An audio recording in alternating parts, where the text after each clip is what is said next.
I've tried to make a habit of not reviewing games that come to Game Pass because, honestly, what's the point? You can really just try it out for yourself. But as of recent, it looks like it's been leaked that Eastern Exorcist will be coming to PlayStation as well. So not only do I get to talk about a game that I thoroughly enjoyed, but maybe I can convince someone to play it as well. So let's get to today's review. If you like what you see, don't forget to like and subscribe. Let's get to it.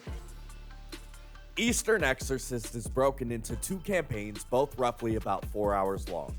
The first will have you playing as an exorcist, as the name of the game implies, in the shoes of Lu Yunshuan. Lu's story basically starts with your fellow exorcist being slain in cold blood and is a standard tale of revenge as you aim to take down King Mandrill. The second story puts you in the shoes of Zihao Zhu, the half-demon, as she travels to bring her brother back to life after a heist job goes horribly wrong. Both of the stories, while never are the sole reason that you would play this game, were quirky and weird enough to keep me engaged throughout, and while there are a few examples of localization issues, its uniqueness and surprisingly brutal story elements left me wanting more.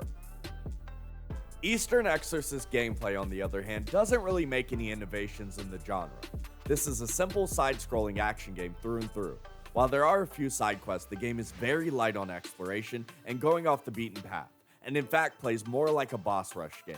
You'll be rushed from area to area fighting smaller enemies along the way, you'll then fight a boss, get a new story element, and then rinse and repeat while you level up as shrines.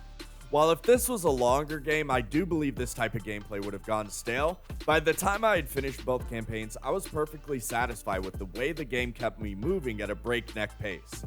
And I think that boils down to how fun the combat is. It plays like a normal hack and slash, but it's hyper stylized, with the camera zooming in every time you parry a foe, and it always made me feel like a badass, as the game rewards you for precision as opposed to just mashing buttons. Other than your normal attacks, you'll also acquire unique abilities in the form of magic once you defeat bosses. Each of these abilities include their own skill tree, from lightning strikes to a ghost guardian. These abilities really help to differentiate Eastern Exorcist in an already congested genre. I do have a few gripes I want to mention though. While this game is not a Souls-like, it certainly takes a lot of cues from the genre. One of the cues that I wish they would have taken would have been less tutorial tips throughout.